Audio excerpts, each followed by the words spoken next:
Oke, assalamualaikum warahmatullahi wabarakatuh. Kita masuk bisnis hardware. Aslinya bukan, jangan diartikan jualan hardware, gitu ya, jualan komputer, tidak. Jadi Anda mengenal hardware, ya kan, selaku salah satu media sistem informasi, teknologi informasi, ya, untuk mendukung organisasi hardware. Ya. Tentu hardware di sini yang dimaksud adalah hardware komputer. Jangan diartikan hardware meja, kursi.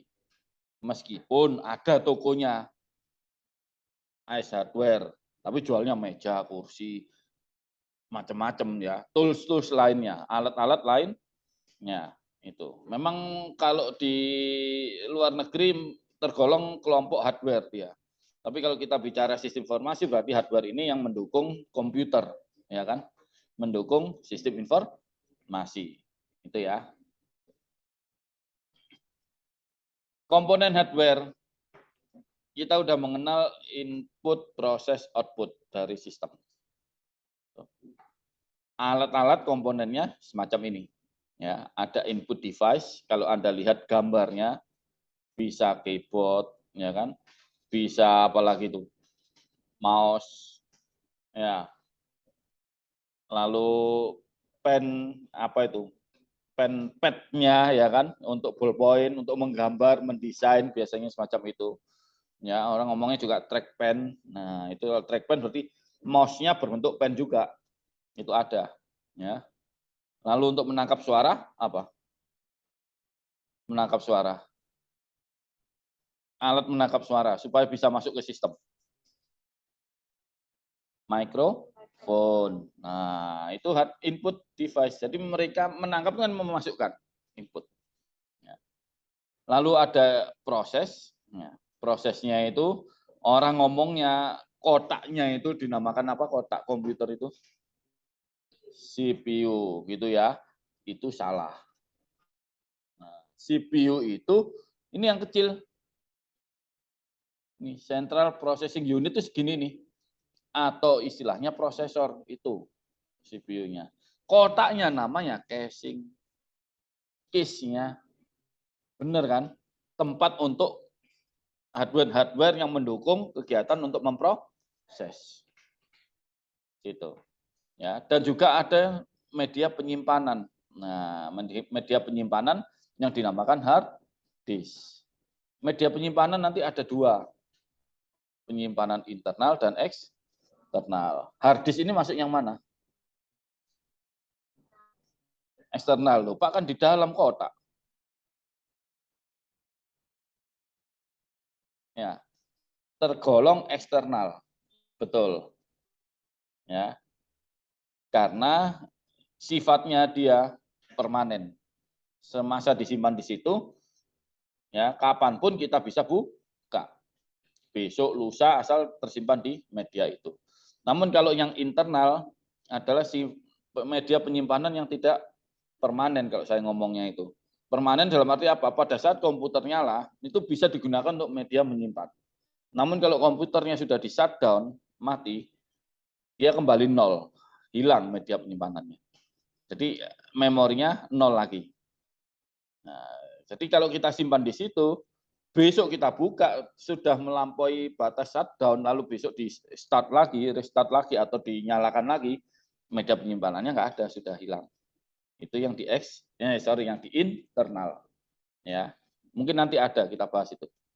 Lalu ada output device, itu contohnya ada output device. Yang Anda lihat ini TV yang besar ini itu output. Ya, yang dicetak pakai printer itu output. Yang bisa kita dengarkan suara itu output. Pakai apa? Suara keluar pakai speaker. Tuh, ya. Itu output. Nah, itu ada speakernya kecil tuh. Oke. Saya lanjutkan. Itu komponen dari hardware. Nah, saya kenalkan sedikit tentang digital data. Nih, digital data. Orang ngomongnya kapasitas, memori. Nah, mungkin dengar istilah itu. ya kan? Hard diskmu berapa kapasitasnya? Tempat nyimpennya berapa? Tuh. Ya, kalau kita bicara data digital, di awal yang paling kecil itu ada yang namanya bytes, ya 1000 bytes. 1 bytes itu ada namanya lagi di bawahnya, namanya bit, bit gitu aja. Lalu ada 1000 byte, 1000 byte ini sama dengan 1 kilobyte. Ya. 1 juta byte sama dengan 1 megabyte. Berarti 1 kilo berapa? 1000 kilobyte sama dengan 1 megabyte. Begitu seterusnya. Nah, media penyimpanan yang umum sekarang ukurannya berapa? Ada tera gitu ya. Ya, terabyte. Itu udah luas sekali, besar sekali. Itu. Jarang ya kalau memang biasanya digunakan untuk media-media yang penyimpanannya itu file jenisnya seperti hasil karya video, animasi, nah, itu ya, suara yang diolah. Nah, jadi tadi suara kok bisa diinputkan dipakai apa mikrofon lalu di-outputkan pakai speaker, kok perlu diolah suara itu? Suara juga bisa diolah. Kadang yang suaranya nggak enak masuk sistem, masuk komputer bisa jadi enak. Nah, itu laris manis suaranya, ya kan? Suruh manggung ya itu hasilnya. Itu contoh atau pakai efek suara bisa ada kan? Efek suara. Menggabungkan suara-suara yang lain jadi satu alunan musik. Nah, oh gitarnya sendiri ada, bassnya sendiri ada, pianonya ada, nah semacam itu. Nah, hasilnya itu biasanya memakan kapasitas yang besar. Gitu, ya. Jadi orang yang berkecimpung di media-media semacam itu ya ilmunya desain grafis, sound editing, video editing itu dia pakai kapasitas hard disk ya media penyimpanan atau data digital itu yang besar minimal 1 atau 2 terabyte. Itu lebih baik. Itu ya. Tapi ada ukuran yang lebih besar lagi, 1000 terabyte itu sama dengan 1 petabyte. 1000 petabyte sama dengan 1 exabyte. Nah, itu ya. Nah, kalau sudah bisa sampai petabyte, sudah berarti kategori kita atau exabyte kategorinya adalah big data.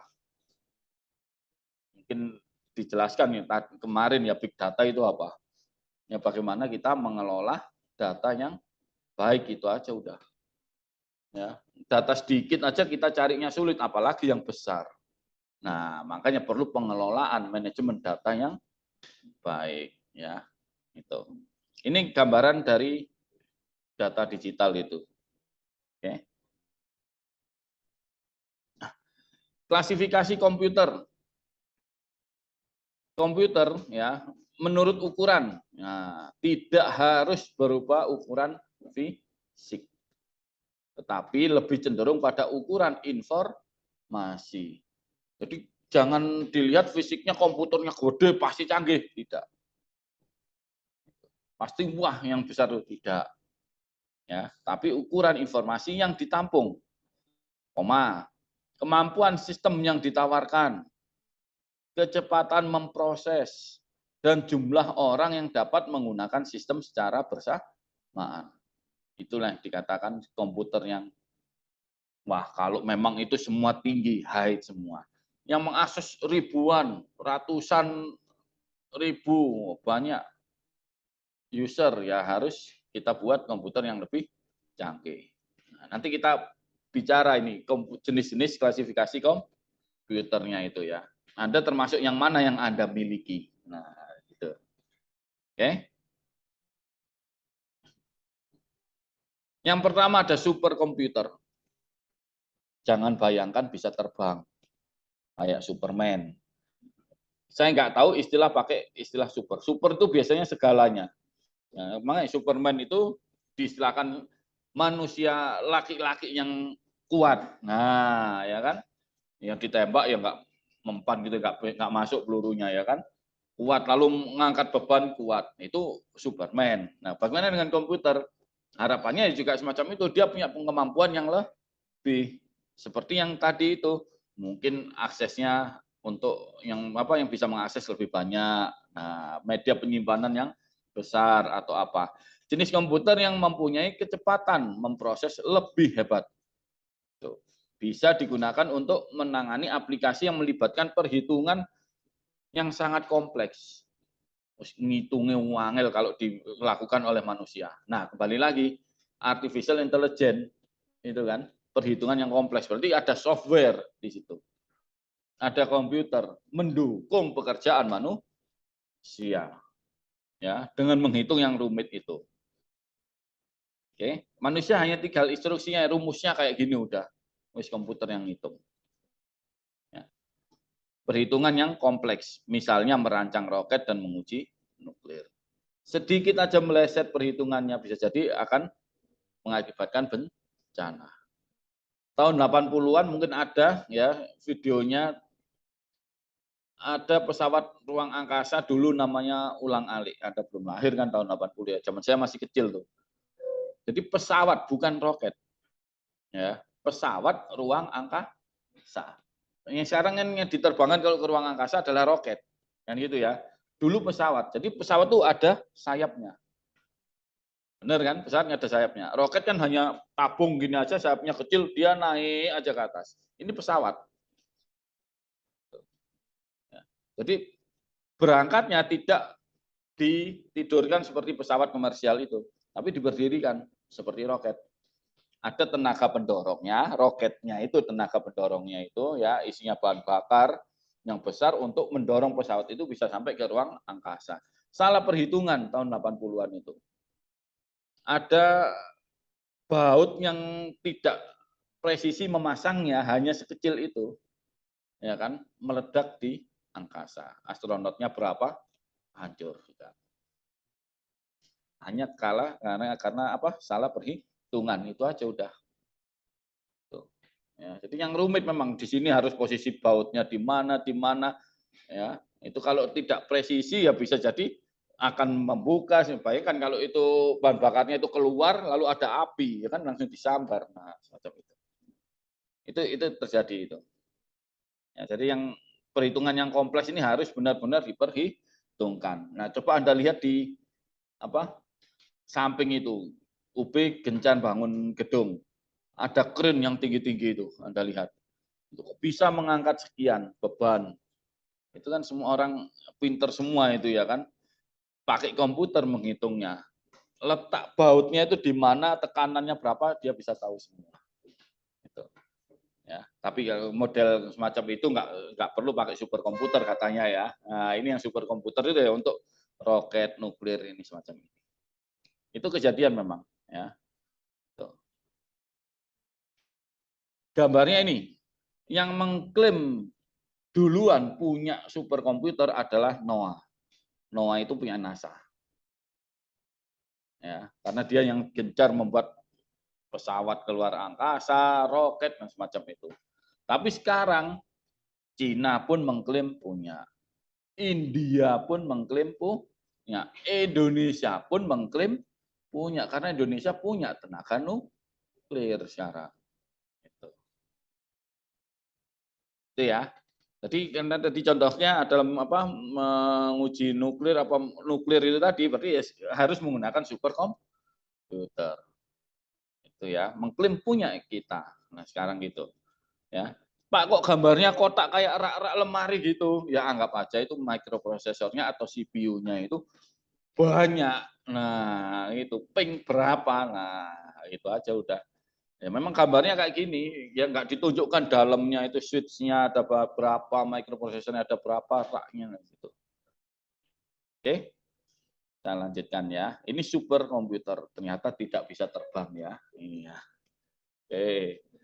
Lalu mainframe. Nah, mainframe ini sudah kebutuhan yang digunakan untuk organisasi bisnis, organisasi yang besar, mainframe itu. Ya. Jenis komputer ini digunakan untuk perusahaan yang skala besar untuk menangani proses data dengan volume yang besar. Di sini ada lingkup organisasi yang menggunakan mainframe. Di kita belum ada di negara kita. Tapi di luar negeri sudah ada perusahaan yang menggunakan mainframe. Tuh, ya. IBM salah satunya, General Motor itu salah satunya. Di kita tidak, kita ini masih belum punya main perusahaan utamanya belum punya. Yang ada itu dari luar negeri yang buka cabang di negara kita. Itu ya. Jadi letak mainframe-nya di luar negeri. Nah, itu gitu. Oke.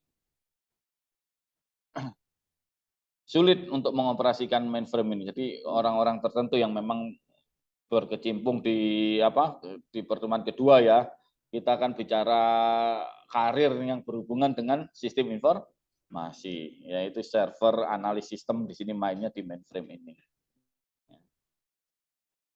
Mahal, kalau nggak salah ada yang paling murah itu 5 miliar. Kotaknya sedikit daripada superkomputer, kotak lagi, rak-rak lagi kita bicara itu, ya kan? Ya kita beranggap bahwa ya ini memang saya ambil dari Google itu, ya kan? Oh gambar mainframe kayak gini. Ini apa switch-nya apa ini? Nah, bayangkan aja di dalamnya itu memang tidak terlalu banyak dari superkomputer, microprosesornya. Nah itu gitu, ya. Oke. Lalu mid range komputer dipergunakan pada perusahaan-perusahaan yang berskala menengah sebagai server. Nah, kalau mid range ada banyak di kita. Telkom pakai mid range. Gitu. Ya. Skala menengah. Meskipun menengah yang dimaksud di sini Telkom sudah nasional kan, ya, tapi tidak internasional. Dia BUMN-nya kita. Itu memang untuk memasuk jaringan telekomunikasi di negara kita. Itu ya. Oke. Nah, kalau dilihat dari gambarnya lah sama lebih kecil lagi raknya ya kan. Tuh. Oke, jangan dilihat dari sisi ukuran, itu yang terpenting di awal tadi, klasifikasi dari komputer. Tapi informasi yang dihasilkan ya kan, jaringannya yang bagaimana, berapa yang mengakses itu yang diklasifikasikan. Oke. Lalu ada mikrokomputer. Lebih kecil lagi berarti mikrokomputer. Nih, ya. Atau dikenal dengan istilah PC, personal komputer. Nah, jadi yang dimaksud personal komputer, komputer yang digunakan satu orang aja. Itu. Ya, nggak bisa digunakan ada 2 orang satu komputer. Nanti keyboardnya yang bingung. Ya, tangannya ikut yang mana? Nah, itu gitu. Ya. Jadi satu orang pengguna user dari komputer yang bersangkutan. Ya, dipakai perseorangan. Secara fisik dibedakan menjadi seperti yang di depan saya ini. Yang Anda bawa kemana-mana ini, nah, gadgetnya itu personal komputer. Ya. Dulu ada desktop PC, ya. Namanya juga desk. Desk itu meja, ya kan? PC jadi komputer yang di atas meja, yang ada CPU-nya gede. Nah, oh saya sendiri ngomongnya CPU ya kan, casingnya. Ah itu, ya ada casingnya itu. Tuh. Ada tower. Nah, sekarang tower casingnya bentuk tower ya. Dulu desktop itu casingnya tidur, di atasnya ada monitor yang masih pakai sanggul monitornya. Mungkin pernah tahu ya, monitor yang ada sanggulnya ya. Nggak tahu. Sekarang sudah flat semua ya. Monitor gini semua ya. Zaman saya ada sanggulnya itu. Itu kayak ibu-ibu kebayaan kan pakai sanggul itu ya di belakang. Nah, itu saya bilang sanggul tuh. TV yang lama kayak gitu ya. Tuh. Lalu perkembangannya ada tower, jadi casingnya ini berdiri, nah, nggak ditidurkan lagi, ya kan. Tuh ada laptop jenisnya notebook, ya, plum top. Apa ini plum top tuh? Handheld PC, lebih kecil lagi. Itu zaman saya tahun 2000-an itu wah gitu. Nokia masih berjaya, ya kan, mengeluarkan plum top, ya, yang jenisnya komunikator, tahu mobile phone komunikator. Jadi dibuka gini. Nah, ada mobile phone-nya ini dibuka. Nah, ada keyboard-nya kecil. Ya, cari di Google Nokia komunikator. Nah, itu. Ya, saya punya itu dulu tahun 2003 2005 itu. Jadi tak bawa kalau rapat itu tak bawa. Pak Saiful ngetiknya komputernya kecil gitu, kaget semua ya. Itu. Nanti ada gambarnya. Lalu PDA. Nah, PDA ini mbahnya yang Anda bawa ini. Ini leluhur Anda. Ya, PDA itu personal digital assistant. Dulu rohnya adalah memanage ya. Bentuknya kayak gini, ciri-cirinya, lalu ada trackpad, ada pennya. Mungkin tahu ya.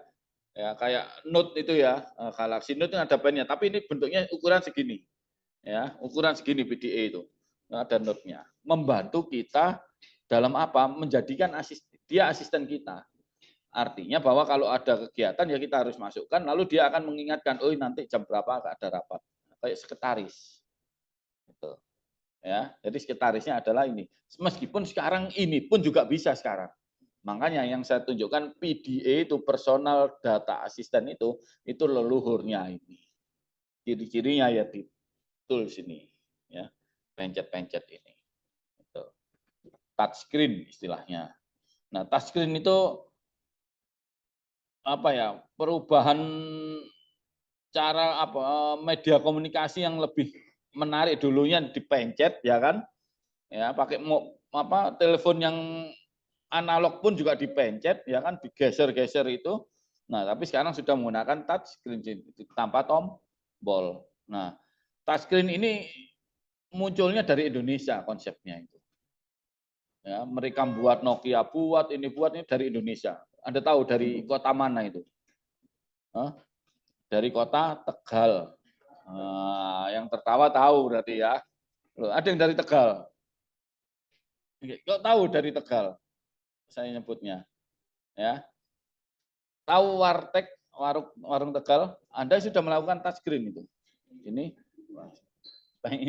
keluar ikannya, ini keluar ya lelenya. Klik ini, oh telur dadarnya langsung keluar ya, touchscreen ya. Nah, ya. Guyonannya orang Indonesia, itu loh ya supaya kelihatan, oh ternyata touchscreen itu dari Tegal, itu ilmunya ya. Nanti ada gambarnya itu. Ada netbook. Nah, netbook ini sudah tidak laris lagi sekarang. Ya kan? Netbook ini bentuknya kayak laptop ini tapi agak kecil. Mungkin dulu Anda menangi waktu Anda sekolah, ya duduk sekolah itu di bangku-bangku SMP atau SMA, yang prosesornya dalam bentuk Atom, Intel Atom.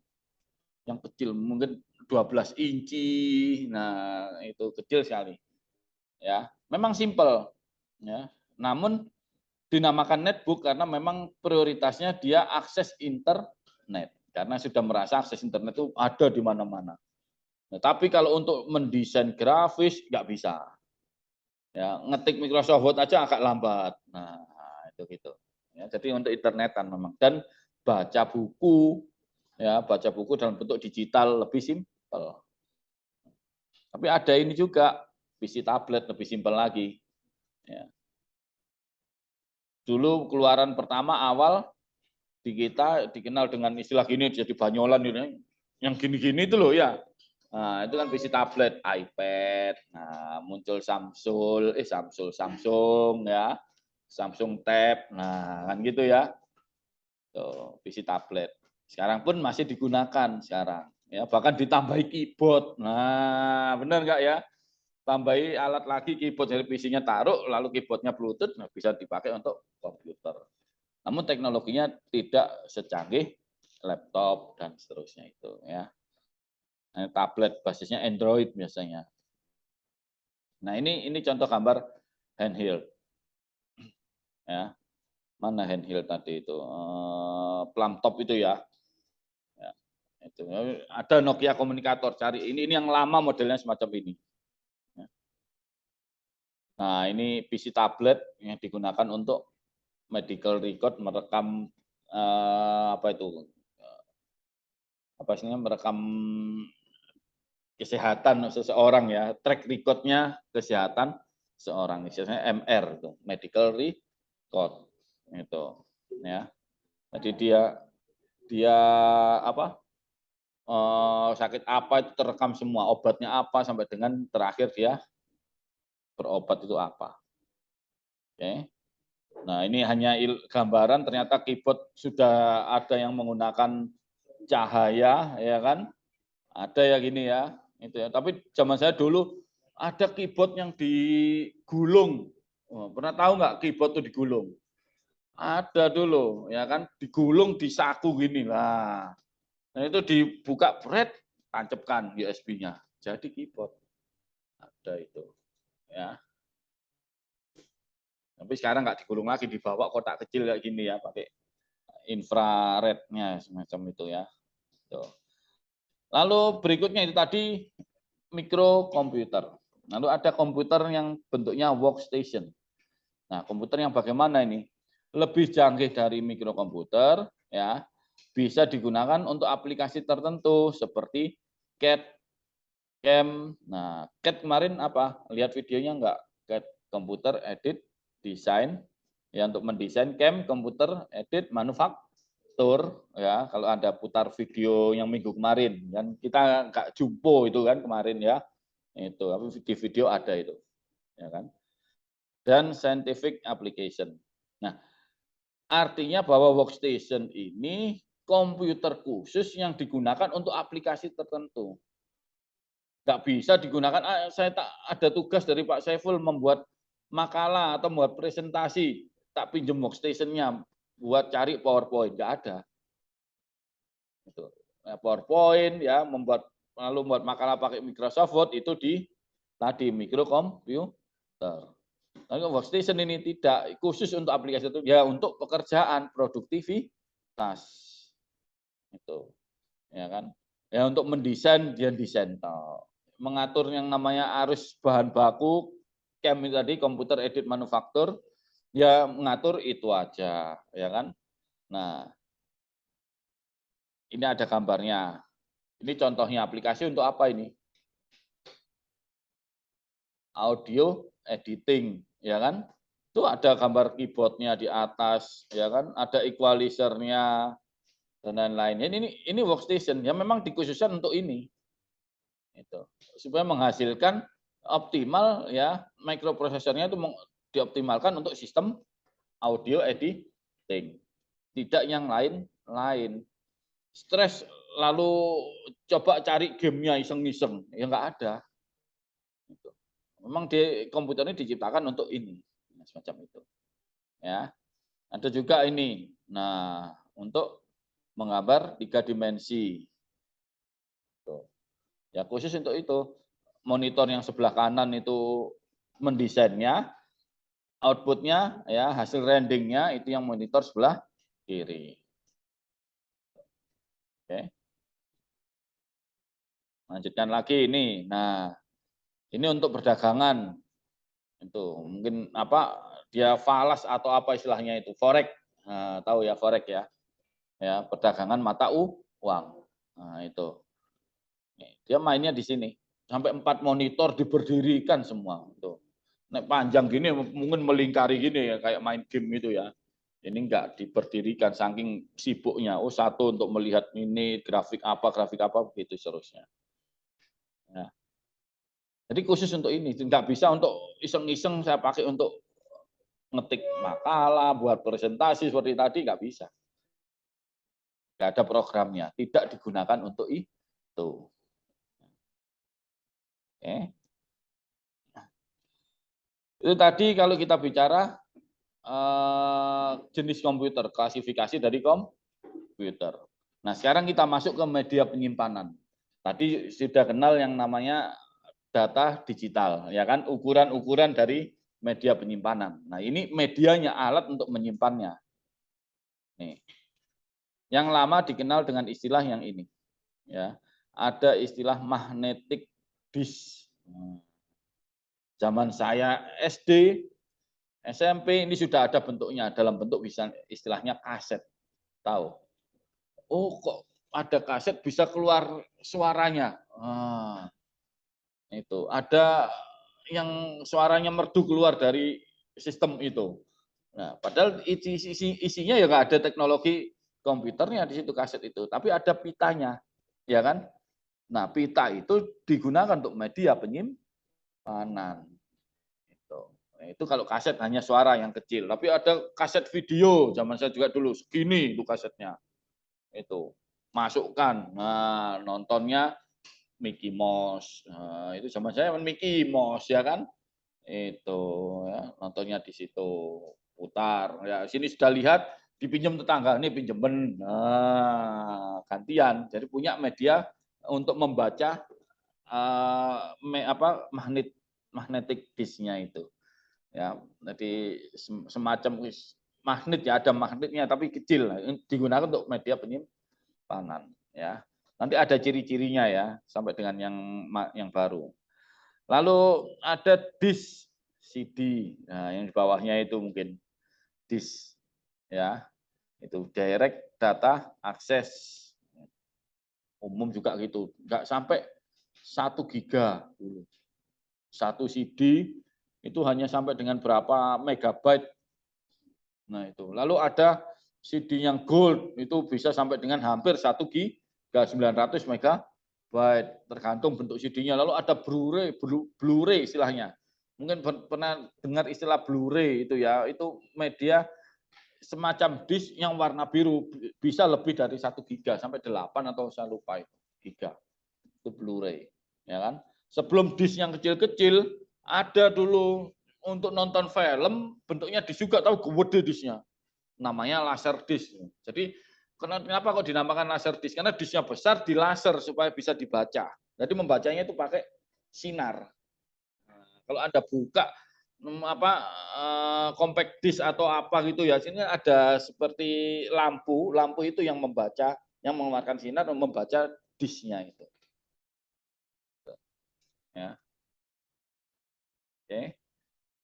Nah, ini yang pakai type tadi, pita magnet tadi, ya kan? Dibentuknya kalau komputer umumnya saya dulu saya tahu ya untuk tape mengeluarkan suara, lalu video untuk mengeluarkan gambar di televisi, nah semacam itu. Ya, tapi di dunia komputer bentuknya semacam ini untuk media penyimpanannya. Ada kotak-kotak ini. Nih, ya. Nah, dibacanya ada alatnya. Nah, ini alatnya. Jadi kotaknya dimasukkan di sini, USB-nya tancapkan di komputer, terbaca. Gitu. Ya. Ini juga, nah sudah dalam bentuk disk, magnet disk. Ya. Ini alat bacanya USB connection, ya, connected. Tuh. Ini yang Blu-ray istilahnya, DVD Blu-ray. Itu. Oh, ternyata sampai 50 giga data. Kecil itu sampai 50 giga. Waktu itu masih wah, ya kan? Sekarang 50 giga itu untuk apa? Nah, kan gitu ya. Sudah ada yang namanya media apa yang biasa Anda gunakan untuk nyimpen? Apa? Hah? Ini? Ya, untuk kamera biasa ya. Atau di mobile phone sudah mikro bentuknya, ya kan? Ya, dimasukkan. Nah, ini nggak ada yang mikro, ya kan? Itu. Oke. Saya kamera digital pertama saya kecil, Casio pakai ini. Canon pakai ini. Media penyimpanannya. Mahal ini. Nah, itu. Sekarang sudah yang pakai yang ini, enak udah. Itu, ya kan? Yang DSLR udah pakai model semacam ini semua, ya. Itu. Ini yang Anda bawa sering, ya. Yang atas ini. Flash memory connect, ya. USB. Dikoneksikan ke USB. Orang ngomong ya flash disk. Itu. Saya tanya, flash disk ini media penyimpanan enggak sebetulnya? Lah untuk apa lo? Lah untuk apa Anda beli enggak untuk nyimpen? Untuk transfer data. Itu. Transfer data kemana? Satu komputer ke komputer yang lain. Itu ya. Secara offline. Kalau online kan ngapain? Ya kan langsung aja kirim WA, kirim email, gitu ya. Itu. Ya. Jadi tidak digunakan untuk media penyimpanan. Itu. Oke, tapi saya pakai juga untuk media penyimpanan, nyimpen musik di mobil, kan pakai flash disk ya kan, video. Nah kalau anak saya mau tiap pagi saya nganter sekolah itu minta diputarkan apa Pororo, nah, itu saya nyimpen akhirnya di situ, ya. Tapi kecil kan ya, tidak rentan kalau dipakai untuk komputer, nah semacam itu, ya. Oke. Kenapa kok rentan? Kalau dibilang rentan karena komputer itu pindah-pindah kan, komputer satu, komputer yang lain, begitu seterusnya. Yaitu yang rentannya, rentan virus, ya kan. Namun kalau yang tadi sebagai device-nya mobil, itu paling dijanjikan itu terus itu sebulan, 2 bulan, kalau mau nambah data, tambah lagi, nah semacam itu. Cabut lagi, ya kan. Oke. Nah ini ada karakteristik media penyimpanan. Di buku ada ini. Ya. Nih, gambar 4.7 sudah sampai ini apa chapter 4 kita ya kan. Ini contohnya ada magnetic hard disk, magnetic type. Nah, magnetic type pita magnet tadi ya kan, keluarnya suara ya kan. Optical type CD, CD DVD Blu-ray, flash memory, flash disk. Kita tok paling yang ngomongnya flash disk ya. Padahal yang namanya flash memory itu ya. Di luar negeri oh nggak ada itu flash disk ya, flash memory adanya ya kan. Tuh. Ini karakteristiknya ini kapasitasnya bisa besar, high, very high, ya very high. Nah, itu. Kalau dikatakan media data digitalnya, ya kapasitas tadi itu. Untuk merekamnya, kecepatan merekam, very high, slow. Nah, ini kecil. Jadi kalau input data berarti di sini merekam kan input data ya kan. Pakai magnetic type ini lambat ya kan, slow, high, medium ini. Nah, yang CD biasa ya. Biaya dari sisi biaya, high mahal, very low murah ya kan, kaset tape murah ya. Nah, itu. High, medium, high. Nah, itu. Tapi sekarang cenderung sudah low ya di sini low di sini untuk yang hard disk. Sorry untuk flash memory ya kan, tergantung kapasitas ya. Tuh. Idealnya untuk apa? Nah, backup, rata-rata backup. Nah, ini untuk transaksi yang khusus di atas. Ya, backup bukan untuk menyimpan permanen. Nah, tadi media memindahkan data itu tadi ya nggak usah dihapus, untuk backup aja. Seandainya setelah ternyata data yang di komputer setelah dikopikan hilang, Anda sudah masih punya backup. Tuh. Ya. Capacity per device ini sama ya, capacity per device size-nya ya ini ya, hampir sama ya ini ya, very high, medium kecil nih ya kan. Limitasinya, kelemahannya ya, berat ya ini ya. Ya, ini. Harddisk kan gede ya. Dulu ada penyanyi yang ngalungkan harddisk, masih ingat nggak? Harddisk dikalungkan, terus dia nyanyi. Hah? Cari di Google, Seikoji. Lupa ya. Iya. Kan iya kan? Online, nah, gitu lagunya ya kan? Bener kan? Ya, bawa harddisk ini dikalungkan gini. Nah, very high. Ya. Heavy, bukan high, heavy. Ya, berat. Ya. Nih, begitu seterusnya. Ini ringan kalau yang ini ya, kaset tape itu ya, paling gampang rusak ya. Ini mahal sekarang, expensive ternyata ya. Expensive ini. Ya. High, expensive. Oke, bisa dilihat sendiri. Itu. Oke. Lanjutkan. Pertimbangan dalam membeli hardware, karena hardware ini cenderung mahal. Ya kan? Itu. Jadi harus dipertimbangkan untuk organisasi. Bukan orang mau beli komputer dipertimbangkan apa. Nah, tapi untuk organisasi, ya.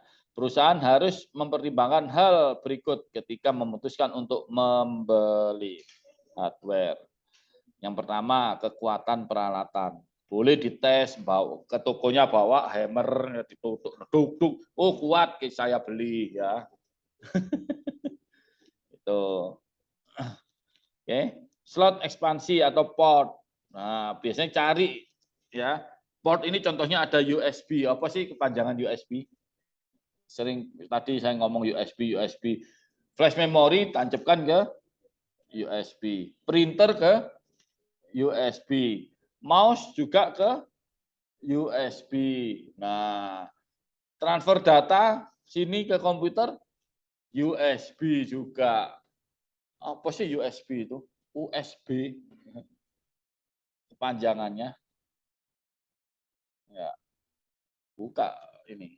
Cari USB adalah Universal Serial Bus. Itu. Cari slot yang banyak biasanya itu. Kalau Anda punya di rumah punya komputer desktop, mungkin ya, punya nggak di rumah komputer desktop yang ada towernya itu. Ya, USB-nya kadang ada di belakang, ada di depan. Itu. Nanti kalau praktek kita punya itu komputer desktop masih ada desktop itu, ya. Nah, yang di belakang itu untuk slot apa biasanya? Slot yang memang tidak dilepas-lepas, tidak dipindah-pindah hardware-nya itu. Contohnya keyboard. Keyboard itu jangan diletakkan di depan tapi di belakang. Itu. Karena komputer tanpa keyboard juga nggak bisa input data. Mouse di belakang, printer di belakang, nggak dilepas-lepas. Karena di belakang sulit tangan kita, paling nempel ke setrum, gitu aja. Ya kan ada power supply-nya. Sedangkan yang di depan, yang di luar, yang dekat dengan kita, itu untuk apa? Flash disk tadi. Itu untuk transfer data ini. Nah, kan nggak mungkin ditancapkan terus, ya. Itu istilahnya ada slot ekspansi atau port. Itu yang paling banyak, itu yang paling wah, itu ya, yang dicari biasanya gitu. Kurang masih ditambahi lagi, ada USB terminalnya, colokannya ini. Nah, itu gitu. Oke. Jenis monitor dan resolusi ini tergantung dari pekerjaan ya. Kalau untuk video editing, bikin apa animasi tadi resolusi yang tinggi. Tapi kalau untuk perkantoran ya cukuplah kita 1080 sudah cukup untuk ngetik buat PowerPoint, buat presentasi dan lain-lainnya itu, ya kan? Itu pertimbangannya. Faktor lain kompatibilitas dengan hardware yang ada. Nah, ini ya kadangkala kita masangkan hardware ya untuk mendukung kinerja kita tapi nggak terdeteksi. Nah, tidak terdeteksi berarti tidak kompatibilitasnya atau kompatibel bahasa kerennya itu. Ya, nggak cocok. Nah, biasanya kalau Anda beli hardware supaya cocok for OS apa, untuk OS-nya Windows. Ya, Anda komputernya OS-nya, OS itu operating system ya kan. Sistemnya pakai Windows ya cari yang memang cocok dengan Windows. Ya, itu. Ukuran fisik komputer mempengaruhi, ya kan. Yang simpel lah, yang kayak gini kecil, ya kan. Itu. Tapi ada juga laptop yang besar, laptop besar itu ada. Ya, fungsinya tidak untuk dibawa pulang kayak ini. Itu memang untuk ditaruh di meja daripada komputer desktop. Itu. Ada yang simpel kayak gitu, ya kan. Tuh, ukuran fisik mempengaruhi. Keandalan vendor, merek. Nah, mintanya pokoknya dulu komputer yang bermerek mahal itu punyanya Sony. Ada Sony Vaio itu ya. Untuk yang laptop jenis ini ya. Lalu ada yang kedua ada Fujitsu, itu Jepang. Ya, saya sempat punya satu Fujitsu, ya kan, tak pakai 5 tahun aja udah. Ya, karena senengannya gelut aja gitu ya. Fujitsu kan gelut ya. kayak susu pokoknya itu ya. Fujitsu itu mahal itu. Nah, tapi sekarang turun. Yang paling andal vendornya yang saya pakai ini. Saya kemarin rapat dengan hari Jumat 2 minggu yang lalu, ya, dengan TIK pusat, itu rektorat. Oke, saya wakil dari fakultas diminta ikut karena ada beberapa permasalahan, terutama keamanan data. Nah, makanya Anda disuruh ganti password itu. Oke. Saya lihat baris semua anak-anak TIK ya kan, yang teknisi, yang programmer lain-lainnya itu pakai Lenovo semua. Itu, saya lihat nih, loh, kok Lenovo semua ini, ada apa ini? Sponsor atau apa ini? Ternyata memang sekarang trennya Lenovo ini yang handal. Di samping handal, ya, jangan-jangan saya titipan perusahaan, enggak ya? Bukan iklan ya, ya. Ya, mereka sendiri ngomong gitu loh, ya kan? Dan untuk memperbaikinya itu mudah, nggak serumit kayak memang saya punya Fujitsu itu nggak bisa itu. Akhirnya saya buka untuk tambah harddisk aja ya kan, ganti harddisk itu saya harus bawa ke dokternya komputer, tukang komputer, dicari bautnya lewat sini bulet rupanya. Nah itu ya kan. Saya kan kebiasaan ya karena saya juga ada ilmu komputer. Komputer rusak itu tak betulkan sendiri. Oh ini memorinya terbakar, memori ini yang ganti sendiri bisa. Nah itu mudah ya mereka itu. Coba cari sekarang perusahaan komputer yang diminati atau yang sering dipakai sekarang Fujitsu yang nomor 1. Tidak dipungkiri ya, saya bukan sponsor ya, titipan nih ya. Itu vendor, udah itu. Tapi prosesornya masih tetap pakai Intel yang terbaik sekarang. Nah, Fujitsu pakai Intel juga kan, ada Intel 7, 5, bahkan ada yang Intel 9 sekarang itu, ya kan? Baru muncul ya. Lalu berikutnya konsumsi daya dan kebisingan. Baru dinyalakan kuning. Ini kerja nggak nyenak ini ya, nggak enak ini ya kan? Bising. Ya baru dinyalakan mulai sudah dangdutan ya nggak enak ya, bener kan? Itu bunyi mesinnya dengaran, udahlah ganti ya. Atau daya listriknya yang tinggi, enak-enak kerja gini, lampu mati. Ternyata voltasenya dipakai banyak, nah itu dayanya terlalu besar. Lalu skalabilitas tadi, nah skalabilitas itu berarti tadi penggunaan, ya kan? Ya, servernya tadi ini bisa diakses untuk berapa, lalu akses apa wifi-nya itu kecepatan sampai dengan berapa, itu skalabilitas. Itu. Oke. Itu yang harus dipertimbangkan ya.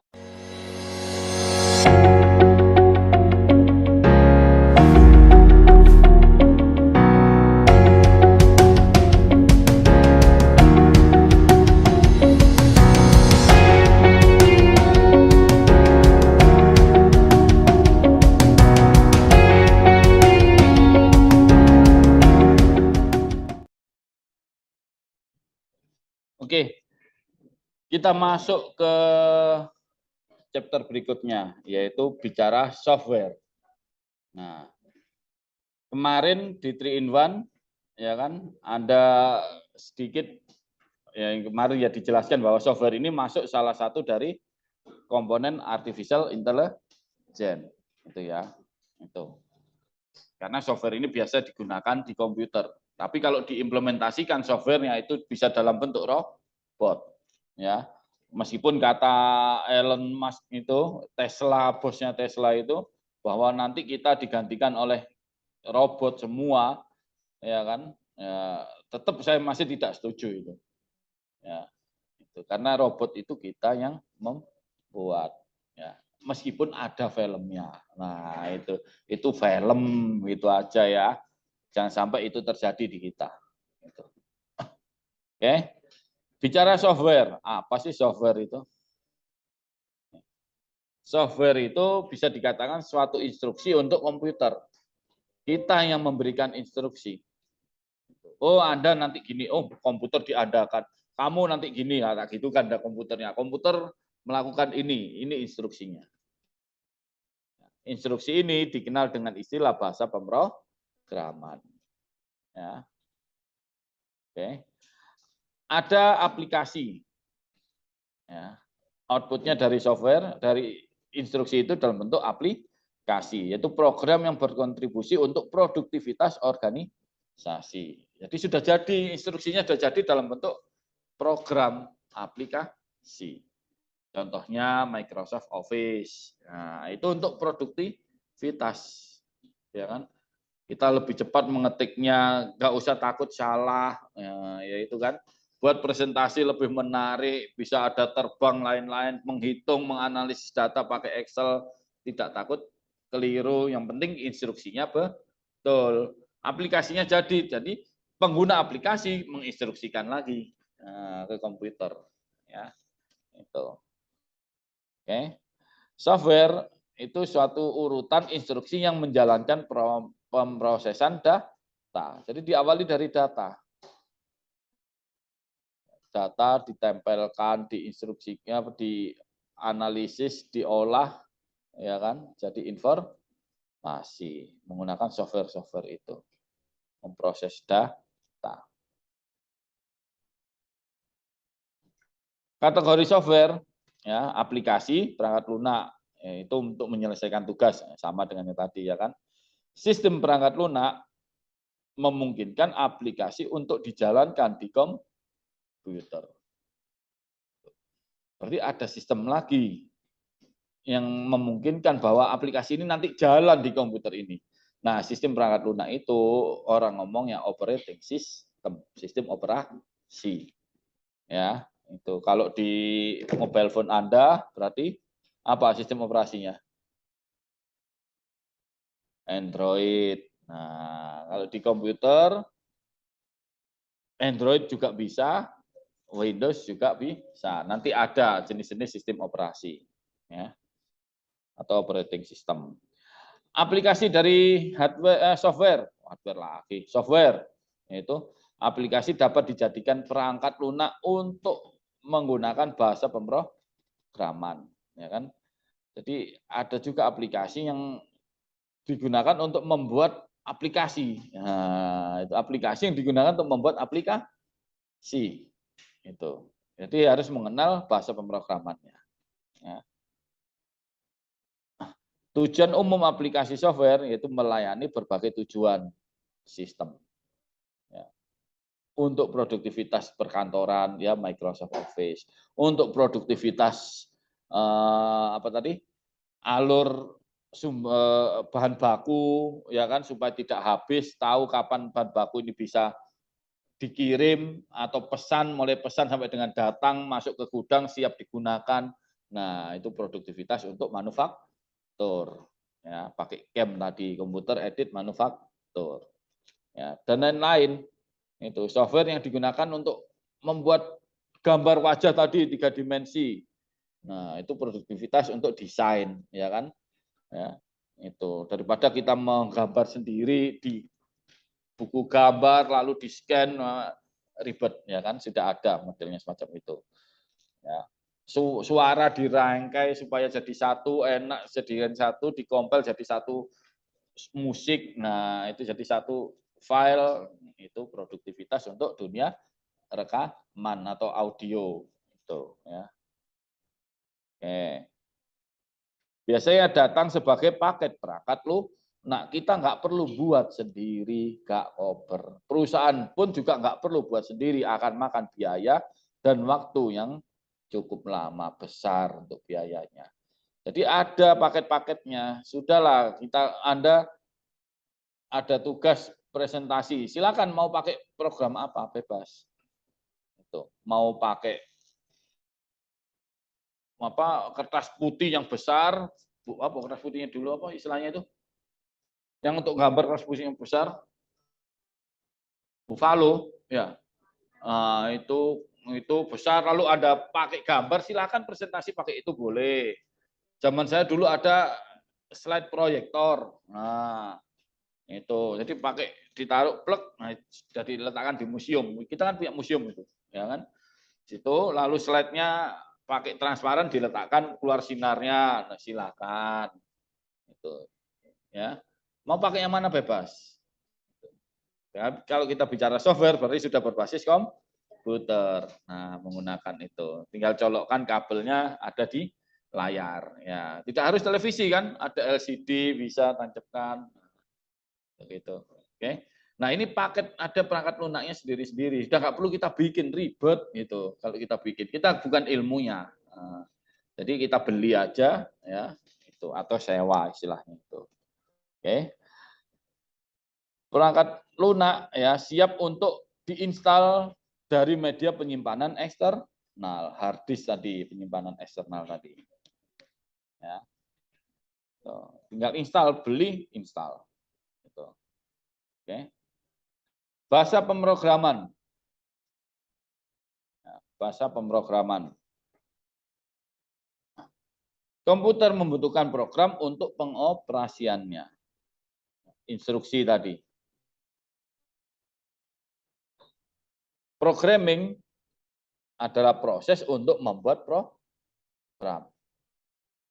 Yang membuat orangnya programmer namanya, ya. Nah, programmer harus menguasai yang namanya mesin language, bahasa mesin itu. Ya, bahasa mesin yang pertama, ya, diciptakan komputer yang pertama itu menggunakan bahasa binari istilahnya. Hanya terisi kode 0 dan 1. Nah, yang muncul istilah 0, 1, 1, 0, banyak. Nah, itu binari namanya. Ya, bahasa itu. Oke. Biasanya kalau diartikan 0 itu off, 1 itu on. Jadi kayak saklar on off off. Nah, ini jadi program sudah. Tapi ribuan jutaan kode yang dimasukkan binarinya. Oke, saya lanjutkan. Jadi bahasa yang pertama muncul, bahasa komputer atau istilahnya bahasa mesinnya dari komputer itu, ya bukan mesin mobil ya, beda ya. Ini nggak ada bahasanya itu, mekanik itu namanya. Ini mesin komputer itu dikenal nama istilah binari. Ya.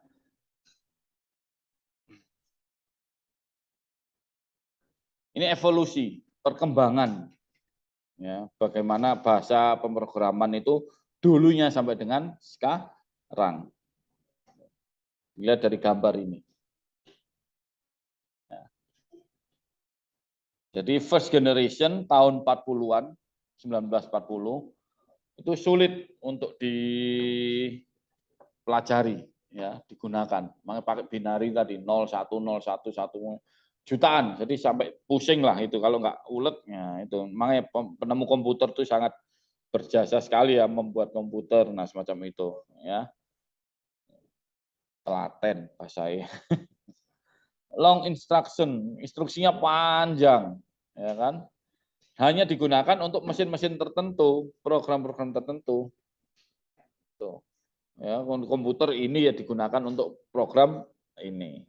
Nah, penemu komputer pertama ya, siapa penemu komputer?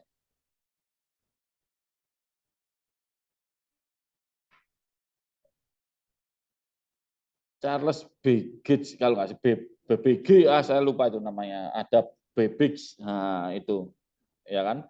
Ya tahun sekian itu, ya kan? Dia membuat itu dasarnya adalah orang tuanya itu bekerja di sektor pajak, menghitung pajak. Jadi kasihan melihat orang tuanya itu ngitungnya manual, ya, lalu dibuatkan komputer pertama itu hanya sebatas untuk menghitung angka, itu aja. Itu aja satu lemari, satu ruangan besar bentuknya, ya, size-nya itu. Oke, loncat ke second generation tahun 50-an nih, assembly language, ya, short code dan machine language. Jadi kode-kodenya sudah dibuat sederhana, ya, namun masih tetap menggunakan untuk mesin-mesin tertentu atau alat-alat tertentu, ya, itu. Masih tahun 50-an, third generation, generasi ketiga, ya, dikembangkan lagi jadi sorter diubah menjadi bahasa yang sudah menggunakan bahasa Inggris perintah-perintahnya. Muncullah tahun 50-an itu dasar dari bahasa pemrograman yang berbahasa Inggris. Contohnya if then. Nah, kemarin sudah dibahas, ya kan? Kalau Anda lihat 3 in 1, pakai if then. Nah, itu. Ya, dasar pemrogramannya. Jadi jika ini nanti munculnya ini, itu dasarnya. Ya, kalau sudah berbasis English, like. Ya. Problem oriented, easy to learn and to use. Karena pakai bahasa Inggris, jadi mudah dipelajari. Ya, untuk menyelesaikan program ini untuk menyelesaikan masalah. Ya. Lalu generasi keempat tahun 80-an, ya kan, dilanjutkan ke 90 sampai dengan tahun 2000, ya kan. More English like sudah digunakan, program yang pakai bahasa Inggris, ya kan. Banyak fungsi yang digunakan, muncul fungsi-fungsi lain, tidak hanya if then, ada lain-lainnya fungsinya itu, tapi dasar yang pertama ada if then itu, ya kan. Digunakan untuk manajemen data ke depan, untuk mengelola data. Itu memanage data. Learn to use ya, easy to learn to use. Ya, jadi mudah bagi yang ingin mempelajari tentunya, ya kan. Tapi bagi saya sendiri masih sulit kalau ngapal no itu ya kan. Ya, if then bla bla bla macam-macam lah itu. Masih bentuk diketik ya kan tahun 80-an. Tahun 90-an sudah mulai ada object oriented programming. Jadi dimunculkan tombol-tombol, gambar-gambar yang memudahkan kita untuk membuat program. Nah, itu nanti. Ya, jadi tidak diketik if then tidak diketik lagi if, titik dua then tidak diketik lagi. Jadi untuk buat ini tinggal klik ini lalu rumus apanya dimasukkan. Jadi lebih simpel lagi. Istilahnya object oriented. Objek itu gambar, ya kan? Nah, kita Anda pakai Microsoft Office, kan ada tombol-tombol bergambar. Itu sudah object oriented. Untuk nyimpen cari gambar apa? Disket. Nah, zaman Anda masuk kenal disket. Enggak ada kan? Ya itu gambar disket. Oh, kok tahu namanya disket? Pertanyaannya lagi kan gitu kan. Mau dicetak cari gambar printer. Oh. Copy paste gambarnya ada jelas. Nah, merubah warna itu object oriented. Itu ya. Nah, membuatnya itu menggunakan Visual Programming Tools. Program khusus ya, Visual Programming Tools. Contohnya ada Visual Fox Pro, Basic, ya kan. Lalu macam-macam lah. Kalau saya dulu belajarnya Visual Fox Pro itu. Ya. Pun masih sulit ya, itu ya. Namanya juga belajar iseng ya kan. Nah, di kuliah untuk iseng saya itu dulu. Human language ke atas, harapannya ke depan nanti sudah manusia ini nanti bahasa kita yang dijadikan sebagai dasar untuk bahasa pemrograman.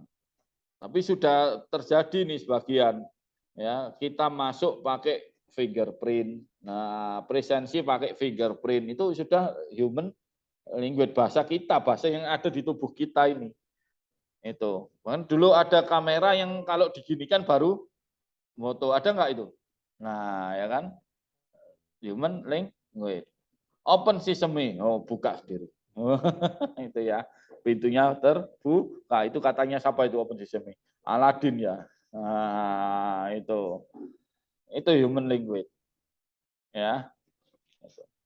Jadi pakai natural language ya. Muncul ada new syntax. Nah, new syntax ini aplikasi yang digunakan jika ada kadangkala human language kita itu error bisa jadi. Itu ya. Fingerprint enggak sengaja tergores. Sehingga kalau saya setorkan untuk presensi fingerprint enggak terdeteksi kan? Ya. Itu. Nah, atau ada panunya di sini. Soal panuan di sini itu ya. Luka di sini. Nah, itu. Muncul syntax error itu. Alternatif lain ya yang digunakan supaya kita bisa input data, menjalankan aplikasi. Itu. Cadangannya lah istilahnya. Mau pakai fingerprint satunya diperbolehkan. Makanya di bawah kita ada dua, cari fingerprint kanan dan kiri. Mau yang mana terserah. Ini yang keselio nggak bisa gini, jadi mau takut gini sakit pakai yang gini lah, cadangan ya kan. Itu ada kan kalau ke klinik UB itu sudah modern lagi itu deteksinya itu. Jadi dengan wajah aja didekatkan gini sudah langsung presensi hadir. Ya. Meskipun sekarang lebih canggih lagi saya, ya kan, pakai komputer daftar kehadirannya. Dosen masih diperbolehkan karena dulu ada belajar dari rumah itu, ya kan. Jadi pakai aplikasi, nggak pakai language ini lagi, ya kan. Tapi yang benar ya harusnya datang, ya kan? Kalau pegawai sudah harus pakai, pegawai itu yang teknik ini, tenaga pendidikan itu pegawai harus pakai fingerprint. Datang tepat waktu, pulang tepat waktu. Begitu. Enak dosen sak karpe ya. Makanya ada dosen ngajar malam itu karena difungsikan, karena fungsional. Malam ya harus datang malam. Kayak dokter dipanggil kapanpun harus sih. Ya, itu. Jadi tidak terikat waktu. Itu namanya fungsional. Lanjut, software development tools. Software development tools yaitu perusahaan yang membuat software yang berbasis bahasa pemrograman. Nah, ini contohnya apa? Microsoft membuat software kan, ya. Lalu apa itu? Ada antivirus Norton buat software security, ya kan? Macam-macam lah yang membuat program yang kita pakai beli itulah development tools itu, ya. Generasi ketiga menggunakan bahasa prosedural. Programmer harus mengerti logika prosedural. Ya, tadi generasi ketiga mulai ada apa tadi? English like tadi, ya. If then-nya itu tadi generasi ketiga. Prosedur istilahnya. Generasi keempat bahasa sudah mendekati bahasa manusia, ya. Human language itu. Waktu saya di TIK, ya, saya sempat ditempatkan di TIK UB, direktorat itu, ya 4 tahun, 4 tahunan, ya itu ada satu ruang, ya kan, ruang itu khusus untuk teknisi dan server, ruang data, sangat riskan dan tidak boleh dimasuki sembarang orang. Masuk orang sembarangan gitu, masuk di situ mencuri data, bawa flash disk saja harus ditanya itu. Ini untuk apa flash disknya? Jadi harus diletakkan di luar. Jadi orang tertentu yang bisa akses masuk di situ. Ya. Nah, bahasa keempat digunakan, tidak pakai ini untuk masuk pintu. Tapi menggunakan apa? RFID. Nah, RFID nanti kita pelajari, nanti ada sendiri ya kan di chapter berapa itu. Ya. Radio frekuensi istilahnya itu. Nah, agar kita punya RFID di mana?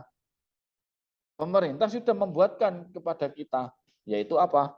Di elektronik KTP Anda. Itu ada RFID-nya. Itu. Jadi saya kalau masuk ke ruangan itu, cukup dompet saya tempelkan. Pip, masuk udah. Yang masuk nama saya muncul di situ. Ya. Kita manfaatkan eKTP itu ya, tidak hanya dimasukkan di saku aja, RFID-nya kita manfaatkan. Asli nih ya kan. Kalau pemerintah mau, Pak Saiful ini sekarang di mana, itu bisa tahu pakai RFID itu. Tapi ngapain pemerintah cari saya, kan gitu ya. Itu aja udah, karena saya bukan orang yang penting bagi mereka lah. Nek saya teroris, ya kan, gelapkan uang miliaran, wah, itu dicari PPATK, wah, ya ada PNS dosen ngajar cuma hari apa aja dananya uangnya triliunan, langsung dicari radar. RFID-nya di mana, KTP Saiful di mana. Nah, dapat kita itu. Ya. Itu. Tapi buat apa ya? Kalau kadang uang aja nggak ada ya, miliaran ya. Meteran ada tali ya. Itu contoh sederhana. Kita itu dipantau. Jadi Anda punya di samping eKTP ini pun jadi bisa dipantau oleh negara jika Anda berurusan dengan hukum dan negara gitu ya. Ini kalau urusannya ngapain ya Pak Presiden cari saya ya. Lalu ada debugging tadi, mendeteksi lokasi dan memperbaiki program yang error. Ada istilah debugnya. Ya, itu di bahasa Korea apa debug itu ya. Bukan itu. Ya, itu mungkin tampilnya dari sini bahasanya ya. Oh, berarti error itu ya, debug.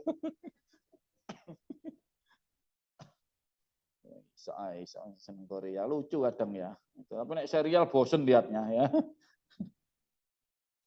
Visual programming yaitu visual programming language membuat program dengan menggunakan tombol-tombol grafis sebagai perintah. Seperti yang tadi berbasis visual itu generasi yang tadi, ya kan? Ada Microsoft Visual Basic, Brockland Delphi, Visual Chip, plus, ya.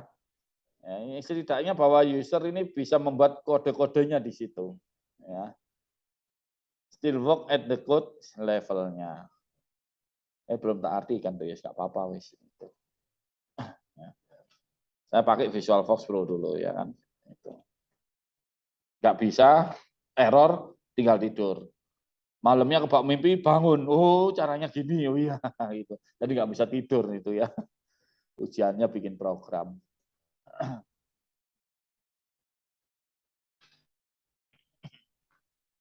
Oke, saya lanjutkan.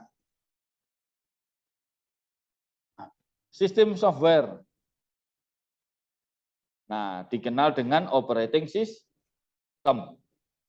Operating system ya atau OS. Tadi dicontohkan kalau yang pakai mobile phone ini apa OS-nya? Android ya, itu. Ya kalau di komputer ada Windows ya dan lain-lain itu. Ciri-cirinya user interface mudah digunakan user. Ya, tatap muka istilahnya. Kalau interface kan tatap muka, bukan ditatapkan di muka. Ini tidak. Setidaknya Anda di depan Anda ini, device Anda di depannya ini mudah untuk digunakan. Ya, pakai istilah user interface. Interface, tatap muka. Karena mengklik itu kan harus di depannya komputer, ya kan? Ciri-ciri berikutnya ada bisa membuka file, loading file. Itu. Bisa mengcopy file, ya kan? Copy paste bisa ya. Di sini juga bisa copy paste file. Mengelola sumber daya memori, memori penuh, dikurangi, di backup.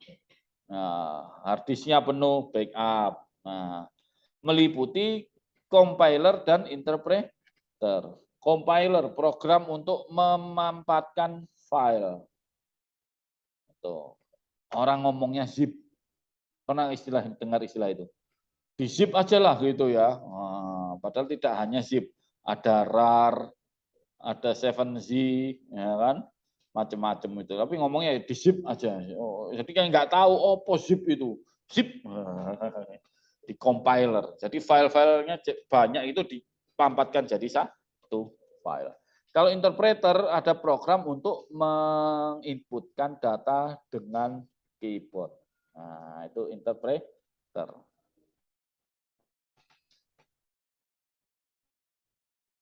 Input data pakai keyboard. Sini ada nggak keyboardnya? Ada kan virtual, interpreternya ada. Meskipun sekarang sudah menggunakan bahasa manusia yang ngomong langsung diketik, ada kan? Hello Google, kalau nggak salah gitu ya. Ya, Google Assistant kan gitu kan? Hello Google, find, cari bakso, muncul Pak Man, bla bla bla bla, muncul semua ya. Yang bahasa Indonesia. Sengaja ya, siang kita bicara bakso. Aplikasi harus kompatibel dengan perangkat lunak sistem. Nah, tidak hanya hardware yang kompatibel, perangkat lunak pun harus kompatibel. Nah, Anda cari, ya kan, program ini bisa nggak digunakan di Windows OS-nya. Nah, itu gitu. Ya, makanya beberapa program itu mesti dia menawarkan dulu OS Anda apa, Mac atau Windows. Windows-nya pun Windows berapa? Nah, ditanya gitu. Itu dalam rangka untuk kompatibel. Dia punya program yang khusus untuk versi-versi sedemikian banyaknya OS itu. Ya. Oke. Office Productivity. Nah, ini contoh yang Anda gunakan. Ataupun nanti Anda bekerjanya di lingkup Office Productivity Application. Ya kan? Ini untuk ya, di atas ini. Sebelah. Ya, ini untuk proyek. Nah, ada kerjaan membuat sesuatu, ya tahap awal sampai dengan tahap akhir harus Anda identifikasi. Lalu tahap-tahapnya apa? Nah, ini dimasukkan di sini. Ini tahap-tahapnya. Yang sudah termark ini, ya istilahnya mark, ya, ditandai, ini yang sudah dilakukan bisa jadi. Lalu ini termin waktunya, orang ngomongnya apa? Gancat, ya kan? Ya, ada gancatnya. Oh ini waktu bisa dilakukan bersamaan. Nah ini bersamaan dan lain-lainnya. Jadi proyeknya tidak molor karena sudah diatur sesuai dengan termin waktu. Bahkan BIA ya masuk di sini. Nah, program ini dinamakan Microsoft Project. Ada itu di luar bukan sebenarnya jadi satu dengan Microsoft Office, tapi aplikasi sendiri harus install sendiri. Ya, masuk di aplikasi Microsoft Office memang, tapi install sendiri. Yang biasanya paket yang Office itu kan Word, Excel, PowerPoint, lalu ada apalagi itu Publisher, nah itu aja. Tapi Microsoft Visio itu juga beda lagi ya untuk membuat area apa flow, diagram flow. Nah itu. Ini Microsoft Project. Dulu mahasiswa tak ajarkan ini. Ya. Namun di mata kuliah Business Operating Research. Gitu. Anda sudah nggak nempuh Business Operating ini? Hah? Oh belum ya. Dulu Business Operating Research. Sekarang itu mata kuliahnya operasional bisnis. Iya, semester ini atau semester depan? Hah? Bisnis operasional. Apa operasional bisnis? Saya lupa itu. Hah? Itu. Manajemen operasional bisnis. Ya mungkin itu ya, saya lupa ya. Itu ya. Ya. Tuh. Nah, ini yang Anda gunakan. Nah, bahkan diujikan di sertifikasi IT, ya kan?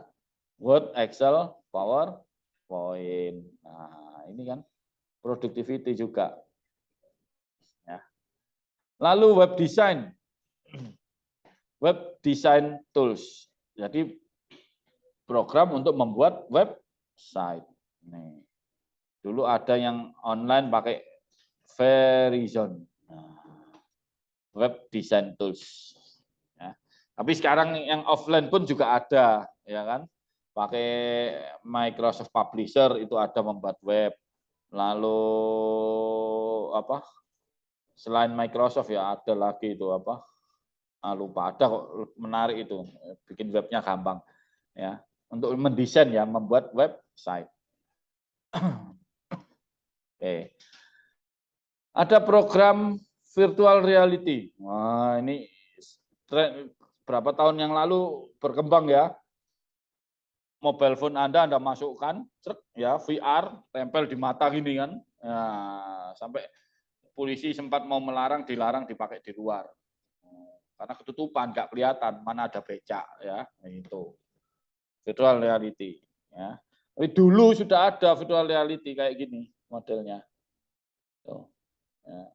Jadi nggak pakai mobile phone, memang ada programnya sendiri. Tapi sekarang sudah teknologi mobile phone, tinggal kita pakai, tinggal dimasukkan, oh sudah kayak 3 dimensi gini ya kan, tiba-tiba telepon ya. Nah, tuh. Itu virtual reality.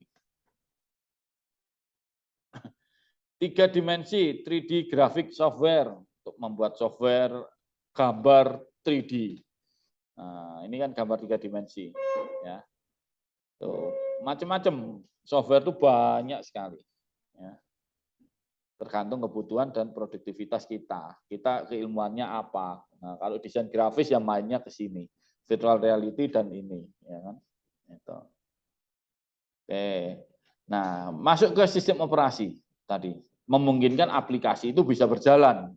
Harus ada sistem operasi. Program yang penting mengakui input dari keyboard.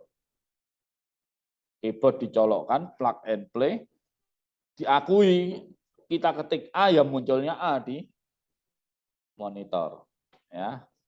Itu. Mengirim output ke layar komputer, ya. Input proses outputnya, ya kan. Itu. Melacak file dan direktori, menjalankan aplikasi.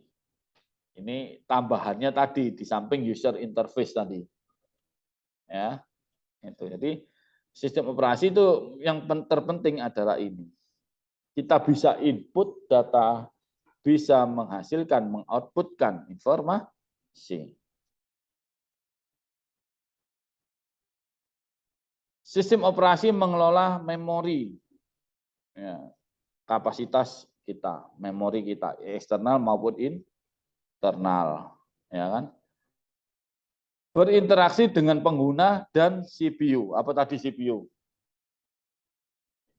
Central Processing Unit. Tuh, dia interaksinya di situ. Ya, interaksi berarti ada kompatibel, ya kan? Ya, enggak, bukan interaksi yang lalu putus. Nah, itu enggak kompatibel. Ada program utility bawaannya di sana. Ya, fungsi OS lainnya. Ya, apa diantaranya apa?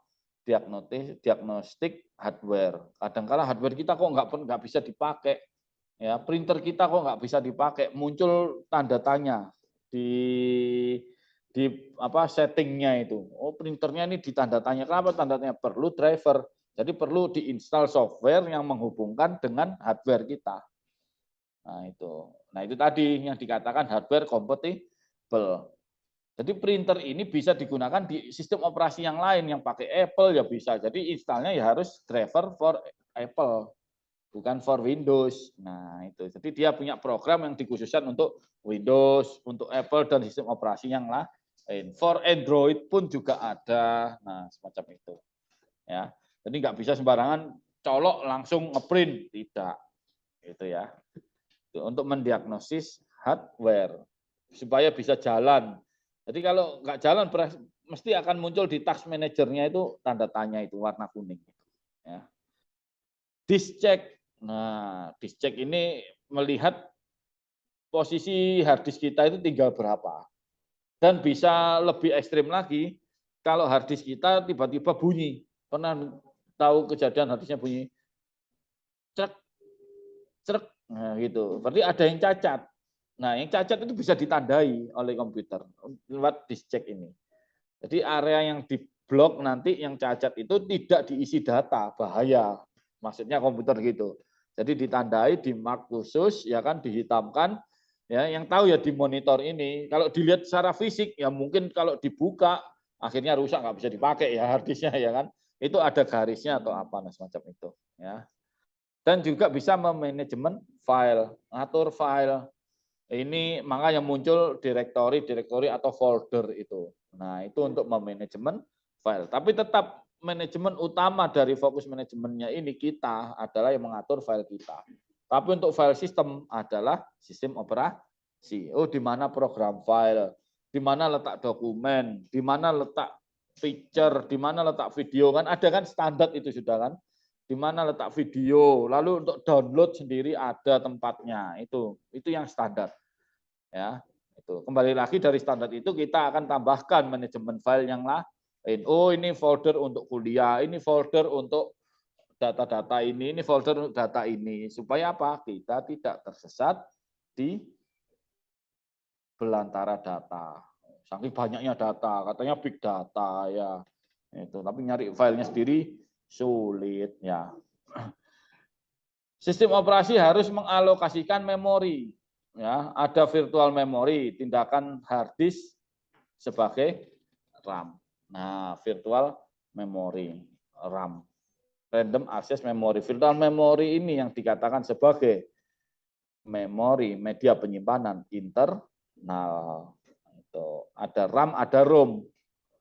Ya, RAM, random access memory. Nah, apa yang kita simpan di RAM ini? Sesuatu yang tidak sengaja kita simpan masuk ke RAM, ya. Contohnya apa? Copy paste. Anda buka Microsoft Word di blok, ya. Udah waktunya pulang loh. Terlalu pagi dia datang. Terlalu rajin. Di blok, ya kan? Ya kan? Istilah bukan di blok tapi di select, dipilih, lalu di copy. Ya. Nah, hasil kopiannya itu masuk ke RAM ini, random access memory itu. Ya, lalu buka aplikasi yang lain, lalu paste, tempelkan di situ, muncul hasil kopiannya, teksnya muncul, gambarnya muncul. Nah, ini ambilnya dari mana? Paste itu ambil dari RAM. disimpan di RAM, RAM ditarik ke aplikasi yang kedua. Itu. Ya, nyimpennya alurnya semacam itu. Nah, setelah komputer di shutdown, setelah itu 1 jam kemudian Anda nyalakan, Anda perintah paste lagi, ya nggak mau, datanya hilang. Betul kan? Ya, itu. Itu pakai istilah yang namanya media penyimpanan internal itu tadi. Ya. Memang letaknya bukan secara fisik, letaknya ada di dalam. Harddisk kan di dalam, makanya tadi saya munculkan pertanyaan. Harddisk itu kan di dalam, kenapa kok dinamakan eksternal? Karena berbeda dengan RAM itu tadi. Kalau harddisk, ya kan, saya simpan file saya ke harddisk, saya matikan, besok pagi saya buka masih ada, tinggal buka lagi. Meskipun copy paste filenya, ya kan? Itu bedanya itu ya. Oke. Ada plug and play, istilahnya itu. Dicolokkan langsung dibuat, bisa diaplikasikan, bisa digunakan hardware-nya. Ya, apa plug and play? Ya mouse kita colokkan, oh langsung kita pakai mouse ini lah. Tanpa harus install kalau plug and play itu. Ya. Yang setelah secara fisik mengkoneksikannya ada. Oke. Juga flash memory itu istilahnya pakai plug and play. Colokkan, plug, langsung bisa dibuka foldernya, drive-nya. Drive, bukan drive, driver, ya. Memungkinkan operating system untuk mengontrol perangkat keras jika diperlukan. Kayak tadi printer diperlukan driver. Ya. Jadi perangkat kerasnya itu supaya bisa terdeteksi digunakan harus pakai driver. Tuh, karena nggak mampu program ini sendiri untuk menyimpan drivernya. Jadi perlu supirnya hardware itu. Driver kan supir ya kan. Ya, biar supirnya yang jalankan ya program itu. Istilahnya driver. Ya. Tuh.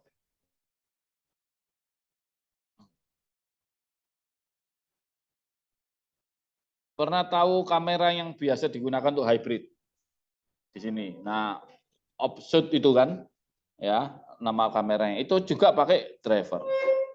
Ya, jadi kalau pakai zoom hanya kamera itu aja udah kamera yang kontrol sendiri orangnya. Tapi kalau saya ingin kontrol kameranya bisa ke kanan, ke kiri dari komputer, saya install drivernya. Supirnya tak masukkan di sini. Itu. Kamera itu contoh driver semacam itu. Sistem operasi menggabungkan layanan lainnya, database manajemen, jaringan, dan keamanan. Ini sudah wajib juga ada. Ya kan, kita install sini, kita bisa akses WiFi, ya kan. Bisa kita database manajemen dalam rangka untuk apa? Menyimpan file tadi, manajemen file, ya kan. Tadi mana menyimpan file tadi ya. Nah itu. Lalu apa jaringan ya tadi, lalu keamanan. Nah, sekarang Windows yang terbaru sudah bagus keamanannya. Ya, termasuk antivirus. Jadi nggak perlu kita install antivirus lagi. Security-nya sudah bagus. Yang penting di-update. Nah, itu gitu. Karena update itu akan muncul database virus-virus yang terbaru yang supaya kita kalau terdeteksi itu sudah ampuh gitu ya. Oh, virus ini sudah terdeteksi langsung digasak sama Windows-nya itu ya bahasanya ya. Gitu ya. Oke. Nah, sistem operasi nih. Ya, kalau kita gambarkan sistem operasi itu letaknya di tengah. Dia mengatur yang namanya output, input. Nah, ini kan outputnya ya kan. Send image to monitor. Ini kan outputnya di sini, ya kan. Mengatur input device-nya, nah, keyboard, mouse, output juga, ini printer, mengatur media penyimpanan, user interface, ya kan, menggunakan aplikasi supaya bisa aplikasi ini dibuka menggunakan operating system. Oke. Ini nama-nama operating system, ya kan. Kalau perusahaan kita pakai mainframe yang tadi, ya di bawah superkomputer, oh bisa pakai ini aplikasinya. Ini developernya IBM, Unisys, ya kan. Tuh. Mid-range pakai ini. Nah, komputer kita, personal komputer tadi Windows, ada juga pakai Linux. Linux ada program namanya Ubuntu. Nah, namanya unik ya, Ubuntu ya. Apa itu? Usus buntu atau apa saya nggak tahu ya kan. Tapi ada dulu memang Ubuntu, ya kan. Fedora dan many ada banyak Linux ini mengeluarkan, dan Linux ini masih free, bebas. Untuk Windows tidak free ya, berbayar gitu. Mac OS berbayar, dia kompatibel dengan hardware-nya, bahkan komputernya khusus ya itu. Nggak bisa Mac OS saya tempelkan di komputer PC semacam ini ya. BSD, Solaris dan macam ini vendornya atau developernya, Microsoft, Linux dan lain-lain itu ya. Untuk server, nah ini server, ada Windows Server punya ini Microsoft ini. PDA tadi, ya, Plum OS, Windows kan ada dulu ya. Nokia pakai Windows juga kan kalau nggak salah dulu, ya kan? Ya Windows, wah iya OS-nya yang Nokia gini itu dulu pakai Windows berapa itu, tapi kalah ya sama Samsung ya sekarang, sama apa itu Oppo ya, lalu apalagi itu Vivo macam-macam itu ya kan itu. Nah, ini ditambahkan bisa nih apa ini PDA ini kan leluhurnya ini kan Android. Nah, tapi yang PDA hanya sebatas ini ya. Kalau mobile phone sudah ini Plum Microsoft. Dikenal juga open source software. Software open source. Bahasa kerennya software gratisan halal. Itu open source. Ya. Kayak Linux tadi itu. Nah, ini open source juga ini. Firefox, Thunderbird, ya. Itu. Kan ada kan programnya, ya kan Mozilla Firefox. Nah, itu. Ya. Gratis halal. Nah. Kalau Microsoft tidak open source. Ya, tapi ingin pakai yang open source apa? Untuk productivity office. Google. Kan ada kan?